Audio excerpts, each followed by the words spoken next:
We often talk about farmers having to keep a close eye on the weather, but they also have to keep an eye on the economy. And this year, it's projected that market conditions and potential returns are favoring corn over soybeans. The USDA projects that South Dakota farmers will plant 6.2 million acres of corn and 5.1 million acres of soybeans. In tonight's Eye on KELOLAND, Lauren Solik looks at why we might be seeing more corn in the fields this year. Farmers in South Dakota have had a strong start to the year with some early planting, followed by steady rainfall. As a farmer, it's nice to take a break because of rain. According to the USDA, about 85% of South Dakota's corn crops have been planted, with 50% already emerging from the ground. As for soybeans, about 70% of those crops have been planted in the state. That's on trend with what Kevin Deinert has been seeing in his area. I'd say for the general area around here, Mount Vernon, everyone's fairly well complete, but there are some fields and some pockets here or there. Generally 90% complete, with a few soybean fields here or there that still need to go in. Corn and soybeans are two of South Dakota's top crops that farmers typically rotate between each year. But this year, one of those is looking more profitable than the other. As we came into this year, it sure looked like the economics of corn were more favorable than soybeans.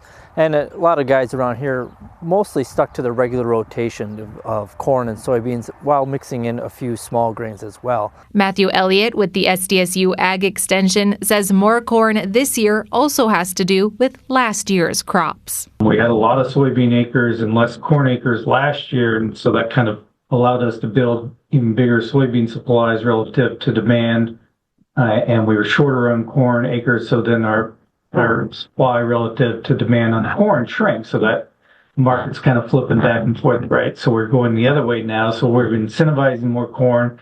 Expect to have more corn production this year, where there's expect to be about 4.7 million acres of shift from corn, in more corn acres this year than last. And there's about 3.6 million acres less soybeans this year planted than last. While there's more demand for corn over soybeans this year, Elliott says tariff talk and trade disruptions are putting pressure on prices for both crops as well as wheat. Soybeans and wheat, we rely predominantly on exports in order to have the prices that we've observed historically speaking. Corn less so. We still export about 20-25% of our corn, but more of that's domestically consumed. But still, all of them are interrelated, so they all kind of move together. So if soybeans are weak, wheat's weak, corn will be weak. They're all rely on those export markets, and so anything that disrupts exports for our commodities is going to put pressure on prices. Deinert says one thing farmers can do to help offset their needs is add more diversification into their planting. A lot of guys maybe have put in some oats or some milo, some crops that aren't generally planted, but some guys looking for some hay for the future, just in case things turn dry again, or some diversification in their farm. So keeping that diversification to hopefully increase the profit of everybody's farm. And as we head into the summer, farmers will be watching for what comes next in the economy. Looking towards the markets, seeing what tariff talks do and what other trade talks do, and hopefully we can get some of that sorted out so we can keep a profitable environment for each of our farmers and everybody can keep on farming.